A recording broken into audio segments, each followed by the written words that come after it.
Have you ever wondered how to prepare healthy food that actually tastes good? Well, stay tuned while Avita Tizano, Brenda Kemp, and yours truly, Nice Collins, show you just how to do it and give you a taste of paradise.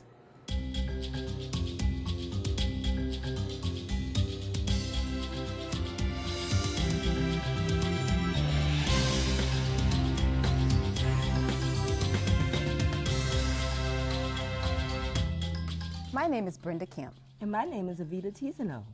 Evita, I love pasta. Me too.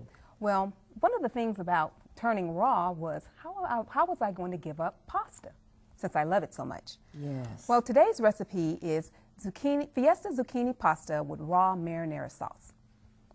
So let's talk about what the ingredients are. We'll be using 4 medium zucchinis, 1 cup of cilantro, 4 green onions chopped, 2 tablespoons of garlic cloves minced, 1 cup of cherry tomatoes chopped, a half a cup of red bell peppers chopped, 2 tablespoons of black sesame seeds, and 2 cups of spinach. So let's begin.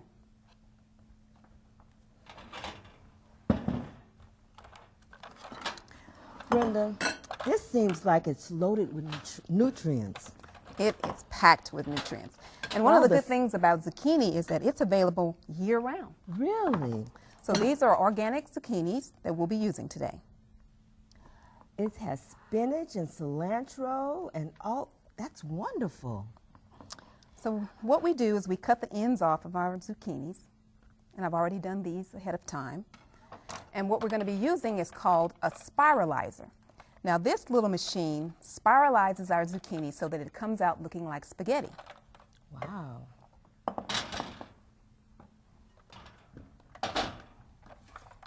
So what we do is we put the back end of the zucchini onto there, we close it in with that, lock it in, and spiralize. Wow, look at that. We have left the skin on the zucchini because the skin, since it's green, it's packed with vitamins. But if you so choose, you can skin the zucchini.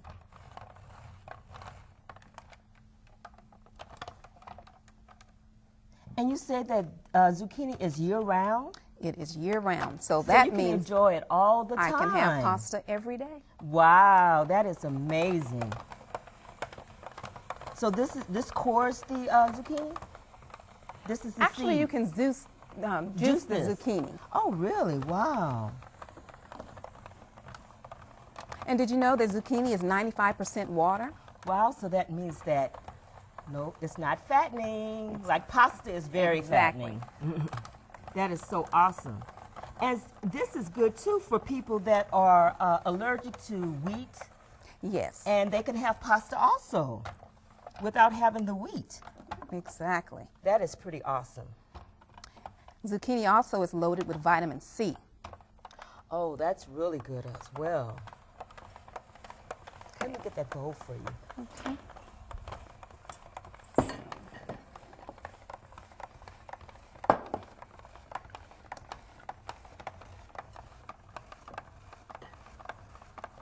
It's also good exercise. Let's see, I didn't do that too good. Okay, got Okay. one more to do. We'll do this last one.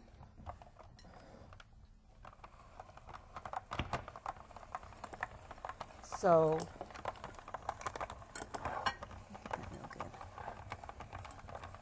Leaving the it's- skin on, look at the color of the zucchini mix. oh, it makes it real pretty. Okay, I think that's about enough. Okay. Let's get this out of your way. It's kind of stick on the counter. Okay. Okay, so this is our beautiful color here.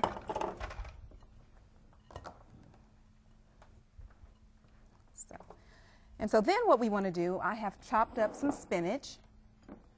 There you go. So we'll add that. And spinach is rich in iron. That's very good for us. Yummy. Let's add in some cilantro. Yummy. And some green onions. And with all this green, let's add in some super bright red tomatoes. Oh, wow, that's going to be gorgeous. As well as some bell peppers.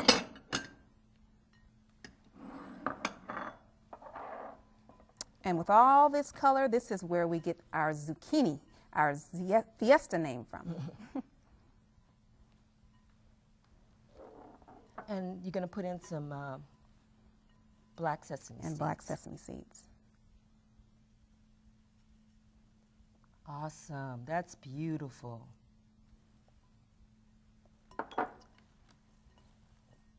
There we have it. So we're going to clear these things away and let's start on the marinara sauce. Okay. And what you need for the marinara sauce is 4 Roma tomatoes chopped, 1 cup sun-dried tomatoes soaked and drained, 1 1/2 cup of red bell pepper, 1/4 cup of extra virgin olive oil, 2 cloves of garlic crushed, 1 teaspoon of sea salt, 2 tablespoons of fresh basil mixed, 2 tablespoons of fresh oregano minced, and 1/4 cup of olive oil. So let's begin. We have the Roma tomatoes and the sun-dried tomatoes, bell pepper, oregano, basil, garlic, sea salt, and olive oil. Can you believe that this is not cooked? No stove required. Wow, I'm wondering how that's going to taste. So we're going to process it now.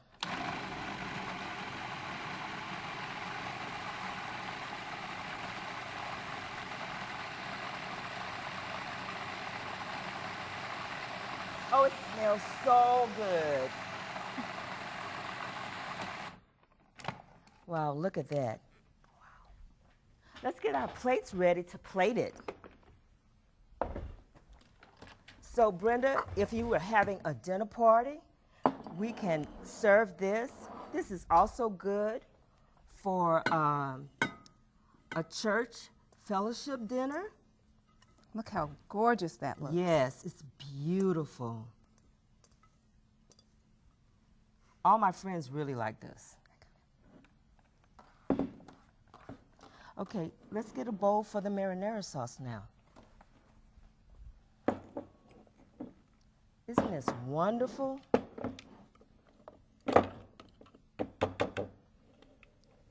Do you have a spoon?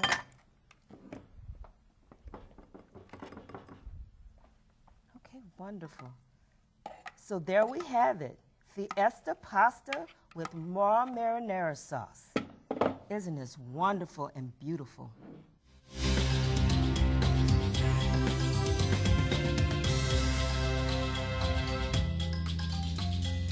Balance and a blessing, carbohydrates. Did you know that God wanted his people to be balanced in all their blessings? Many people ask, what are you talking about balancing the blessings? Well, today we're going to look at a couple of items on how we can do that. In our program especially, we don't say anybody is per se fat, as some people would say, overweight, obese, and we don't say people are skinny. Some may say thin, or, you know, what they call people frail and stuff like that. In our program, we believe that some people are actually over-blessed and some are under-blessed. Now, people say, what are you talking about?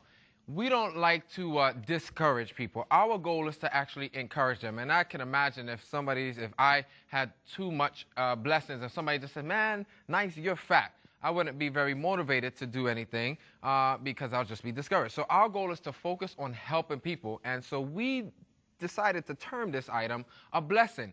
And people say, well, how could fat be considered a blessing? Well, there's a couple of reasons why. Number one, we believe that God has blessed his people with what? finances. He blessed them with money, and so as a result, they have so much money, they don't share it enough, they don't give enough, maybe they don't help enough, so they kind of keep all of that money to themselves, which is the money, like I said, is a blessing. But then as a result, they go out now and they start to buy things. And they don't just like buy anything, but they buy like more food. And we don't just buy like one bag of rice. We actually buy the supersized bag. What else do? We don't buy just like one juice, but we buy like 10 juices. And so as a result, we don't even shop at regular supermarkets anymore. We go to the wholesale places. And the funny thing is, our families haven't gotten any bigger. They actually got smaller, but we're buying more. So what do we do with all of this food that we have been blessed with because of the financial blessings? Now we have more money to buy more food. We go ahead and we start to eat more food. So now the blessing leaves the financial realm. And as a result, because we don't give and share enough of our food blessings, we start to, now the blessing is what? Manifested in one way or another. And some of us are overblessed and some are underblessed. And people say, well, how can you prove that? Well, just look at the homeless man. He doesn't have the financial blessings. And so in general, you won't see the homeless people who are overblessed. They are usually underblessed because they only eat enough to like survive. And so our goal is to teach people how to balance the blessings. We had an opportunity to work with one young lady. She had over 350 plus blessings. Literally, she was overblessed. But as a result, she was thinking of getting what is known as the gastric bypass. Y'all know what that is, where they just cut the stomach. As a matter of fact, these days, they don't even cut your stomach no more. They just throw a band around it. They call it the lap band or gastric bypass. And I asked her a quick question. I said, ma'am, is it an emergency to have the surgery? And she says, well, I don't know. I said, well, contact your physician, because we work along with physicians and practitioners and nurses and everybody there. We don't say anything bad about them. Work along with them. And so she went and she called her physician and said, is it an emergency? The doctor said, well, it's up to you. If you want the surgery, then you could go ahead and do it, and then you'll lose weight. But here's the thing. In those programs, you actually lose weight. When you do these procedures, you lose weight. And sometimes you lose so much of it, you have to go back and do another surgery because now you have the extra blessing of skin. Y'all know what I'm talking about? So many people now, they go back and they get a whole nother thing, and they call it something like a total body lift or something, where they remove all the excess skin and stuff because they've actually lost weight so fast. That's why we don't encourage people, or we don't tell them we'll teach you how to lose weight. We'll teach you how to balance the blessing. Because if you are overblessed and you follow the plan that God has given you, you come right to where you need to be. If you are underblessed, what will happen? You will balance right up to where you need to be. I used to be right around there. I used to be about 220 and stuff. I was playing football and I was overblessed. But then when I started learning this information, my blessing started to balance, and I came down right to where I need to be. And the funny thing was, that was like over 17 years ago. Do you know, I'm still eating the same food today, and when it was happening, when I started to like lose weight, I was like, man, I'm withering away, what's happening? But as a result, I peaked or I balanced right where I needed to be, and then that was it. I stayed the same. Now, if I'm in the islands or in the Caribbean where the food is heavier, I will probably add maybe 1 or 2 more blessings. If I'm in Asia and the food is much lighter, I'll probably go down 1 or 2. But you don't have these peaks and troughs, you know, these 20-pound weight increases and these 10 pounds decreases. You will balance your blessings as a result. So I just want to encourage you. Let's try to start balancing these blessings. We're not here to lose weight or gain it. We're just going to follow the plan that God has given us, because it's in our DNA how we should look, what size we should be, and all of that. So you all don't have to worry. But what we notice is those people who follow these diets, you know what I'm talking about, right? When you take the T, one person said, if you take the T and you try a diet, so take T off a diet, and you will, if you try a diet, you will D-I-E, die. And I'm not going to say that all diets will kill you, but it's almost true, because most diets, what will they do? They will take something necessary out of your lifestyle, something that your body needs and craves for. And as a result, if you continue to follow them without making any other changes, then eventually something will go wrong, because your body needs something from that. So we're not going to try a diet today.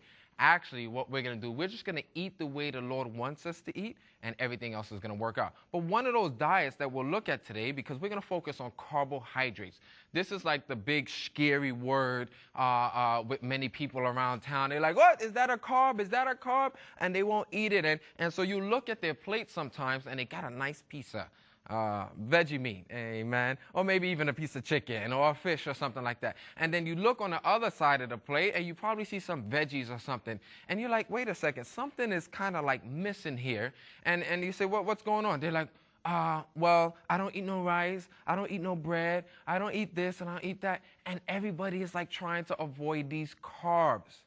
Well, that could be a little questionable. Why? Because carbs are a necessary part of your diet. You need it. You can't live without it. It's like brain food. So what we're going to focus on today is how to incorporate some carbs into our diet, how to choose the proper ones because it's necessary. You need to have it every day. And this thing of like hiding away from it, we're going to have to go ahead and wash that to the side, because you will see the benefit of doing it. But there's one carb in particular, and we'll look at a couple here today, that many people say, well, I don't eat at all because it makes me fat. Or in our program, we would say they think it makes them overblessed, and that carb is rice. Now, y'all know what I'm talking about. Nobody wants to eat rice. Oh, the rice makes me overblessed, and I don't want to do it. You remember the lady I was just telling you about who was going to get that gastric bypass surgery? She had over 350 plus blessings. She went ahead and started following the plan. A matter of fact, she started eating more carbs now. And as a result, in the first month, she balanced, meaning that like she lost like almost 24, 25. The second month, 22, 23. The third month and fourth month. Over about 6 months, she balanced, meaning that she went down in her weight over 100 plus blessings. You know what that means? Over 100 plus pounds. Just by following the simple things. And a matter of fact, she was actually using carbs. And now today, let me tell you real quick. You know what happened to that surgery? They canceled the surgery. No more surgery, not needed. The doctor said, I don't know what you're doing. Whatever you're doing, keep doing it. She don't need the surgery anymore. And as a result, she's actually eating carbs. And I wish she could be here to tell you some of the story. But today, y'all going to learn your own, because what we're going to do, we're going to learn how to make some of this. And that rice that we were talking about, the one in particular that we're going to look at is brown rice, okay? Some call it whole grain rice, because a lot of us, we like the white rice, and white rice does taste good, but it may not be the best thing. It's actually a refined product. It's almost like white flour and white bread. It's not the whole grain. If you actually look at your white rice, and I want everybody, if you're at home, call the kids, tell somebody, go grab me a white rice and a piece of brown rice, or you know what I mean, a grain. And if you look at it closely, you'll see that the white rice has been processed or refined. You know, I'm thinking in Spanish here. What you will see is on the top of that white rice grain, you see a little cut. Okay, I'll grab a little grain of brown rice. You probably can't see it here, but get your own. This is mine. They went ahead and they cut it. So you see a little cut going across the top. And then if you look at the bottom of that white rice, you see a little claw. You know what used to be there? That used to be the germ. They cut that off. The thing that they cut off the top was the fiber or the bran, which is necessary. And then so they cut off the fiber, then they dig out the germ, and then the last thing you're left with is a piece or a grain of white rice. This is like the leftover stuff. And you know what the funny thing they do? With that bran that you just had, they take that, they probably mix it up, add a little sugar, they make cereal, and they call it whole grain, or not whole grain, bran flakes or something like that. And then they sell you that for another $5, $6, or whatever the currency is. And then they take that little germ that we were looking at, you know, and if you look at your white rice, you'll see it. It'll be missing a little part. They take that germ and they put it in a glass jar. And then what do? They tell you, oh, when you have your bran flakes in the morning, make sure you add 2 tablespoons of wheat germ. So they made another $5 and $6 off of you, or whatever the currency is. And as a result, you're left with the white rice. And so you're adding all of these things back into your meal that you could have had if you just ate the whole grain. And I had to learn this the hard way. As a result, if anybody's using white rice, white bread, or something like that, you're going to notice that you may have a little problem going, to the bathroom. Number 2 is because it is missing that bran or that fiber. So when it hits the system, it becomes like glue. If anybody used to fly kite long time ago, when I used to be young, I don't think y'all were around, we used to fly kite. We didn't have Elmer's glue and all these glues, right? So what we would do is we'll take the white flour, mix it with a little water, and we put that on a stick, put the kite on top, let it dry, and then you'll be flying kite. That's what those white products do. They work almost like glue, so be careful. But what we're going to do, we ain't going to add no glue to our system. We're going to go ahead and let things flow naturally. And we're going to do that by making the flaky brown rice. Here's the recipe. All you need is 2 cups of brown rice, 4 cups of water, 3/4 teaspoon of salt.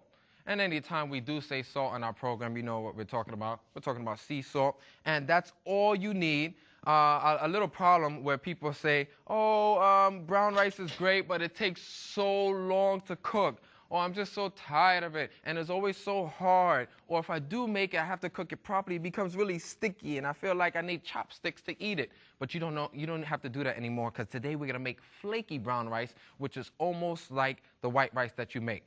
All you need is a nice little skillet, as we see here. I went ahead and I turned on the fire because you're going to need it to get a little hot, all right? Matter of fact, I'm going to turn it up even more to make sure we get the heat going. You don't need any oil or anything like that. And you just take that 2 cups of brown whole grain rice. And a lot of people say, well, that's a little bit more expensive than white rice. And I'll explain that here in a second. But first, I'm just going to pour that in here dry. And you're going to get it nice and hot. So you start here it crackling, and it's going to start, the color is going to start getting brown a little bit. They say, well, a brown rice is more expensive than a white rice. And you know what? They may be onto something. But actually, you're going to save even more. Why? Because you eat less brown rice than you would white rice. Anybody ever went to like lunch or something like that? Or even at your house, when you have white rice, you would take a big plate of white rice and you eat it, and you'll still be able to call for what? Seconds. You're like, can I get some more of this? You know, rice and peas, or just white rice with some more of whatever other items that you had accompanying it. But when you have brown rice, if you ever notice, when people are about to serve the brown rice, they're like, wait! Just give me maybe a spoonful. Now, why are people so afraid of the brown rice? You know why they're afraid? Because the brown rice is actually a whole grain, and you can't be calling for seconds. Why? Because when you eat that whole grain, that fiber, remember I told you that little part that they cut off of the white rice? That fiber is indigestible. What that means is your body can't per se break it down, so what it does is that it expands on you, and then you start to get what? Full faster just by eating this. So as a result, you may not be calling for seconds. Why not? Because you are actually fuller now. And as a result, what is that fiber going to do? As it starts to pass through and it expanded on you, it's going to go down the digestive tract, and it's going to start scrubbing down the walls, you know, all of that glue that I was telling you about. We don't need to detoxify the system. The food will do it naturally for you. And that fiber will start to pull it all out. And people say, how do you know when it's coming out? Don't worry, your body will tell you, because you'll be running to the restroom. And that's what happens with the whole grain brown rice. And I hope y'all don't mind that I'm talking about, you know, the restroom and stuff like that, because it's very, very important that we have proper movement. And y'all know what I'm talking about. I'm not talking about dancing. I'm not talking about exercising. I'm talking about proper movement of the bowels there to go to the bathroom. So what you do here, you just shake it up there a little bit. If you notice, it's starting to get a little brown. Matter of fact, it'll even smell like popcorn a little bit. That's why people enjoy doing it this way. It smells like popcorn. You get it a little brown, not too much. And this will actually help us to cut the cooking time down on the brown rice. So as you see, it's getting rolling there. Then I'm going to go ahead and I'm going to take my 4 cups of water. Simple rule of thumb with brown rice. For every cup of rice, then you add 2 cups of water. Now it's nice and hot, so you're going to get a little... There you go. Oh, that's what I'm talking about. You all who say you don't cook brown rice, from now on, you will never be able to say that. And you add a little bit of salt there for flavor. I know some people would add a little bit of oil. Some people would add garlic. I mean, it's up to you. I'm just going to make the nice basic one that you can use. You keep that on high. You let that boil a little bit. Follow the instructions. When it comes to a simmer and it starts boiling, then you put it on low. You don't want to interrupt it too much. Just trust and obey, because there's no other way to be full and happy unless you trust and obey. So you're going to go ahead. I'm sorry for singing for you all. You're going to go ahead and you're going to leave that there, let it boil up a little bit. Then you put it on low heat. And we don't have that. It'll be good for about 30, 45 minutes. It should be ready. And this is one of the keys to balancing your blessings is following a schedule. And we'll talk about that another time. And I'll leave that there for you. But I already have a finished product, okay? And this is how it should look there. Let me get a little fork so you all can see the fluffiness of it. As you see there, I sprinkled some parsley and a little paprika. Y'all know what paprika is. It's actually dried red bell pepper, and that is your flaky brown rice. No more excuses for not being able to cook brown rice. Why else is this good for balancing those blessings? Number one, it's a whole grain, okay? So we have a whole grain item here. Number two, as we talked about, that little fiber there is indigestible, so it's not going to let excess things hold on there throughout the digestive tract. And number three, you eat less of it because you get full faster.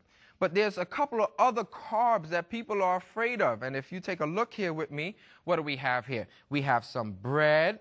We have some whole grain bread. This is crucial. We need to start buying some more whole grain bread. A simple rule of thumb is that when you buy this whole grain bread, that it should only have about 3, 4, 5, maybe maximum 6 ingredients. Have you seen the loaves of bread lately? I mean, one whole side of the loaf is ingredients. And there's a little rule of thumb. When you start reading those ingredients, okay, if there is something on there that you can't pronounce, go ahead and just put it down. There's an old rule. When in doubt, leave it out. And that's what I want everybody to do. When you start reading ingredients and stuff at your supermarket, if you don't know what that means, just, hexylcrylphosphate. I just made that up. Don't worry about it. Don't look for it. When you see stuff like that, put it down because it's probably no good for you, okay? And so when you're going ahead and looking at the ingredients, it should only have about 3 or 4 or 5, maybe max 6 ingredients, not a whole list. And so what we find is whole grain wheat, whole grain flour, whole wheat. These are the items that you want to look for. I even found more than likely, in most places, I find whole wheat pita is pretty good. They only have a few ingredients. So those are some of the items. But there are some other carbs that people are so afraid of. And it's crucial that we understand this. There's 2 of my favorite. I don't know about you all, but maybe it's your favorite too. And one is potatoes, baked potatoes and sweet potatoes. Everybody is afraid of the potatoes. They always say, oh, the potatoes is fattening.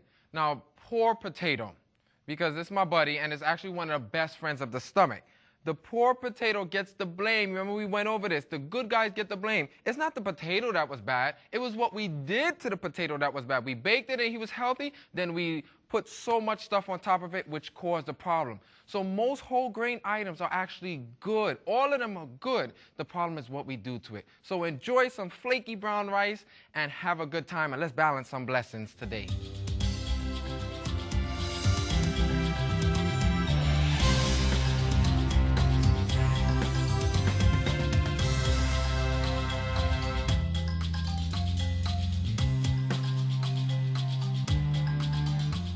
Have you ever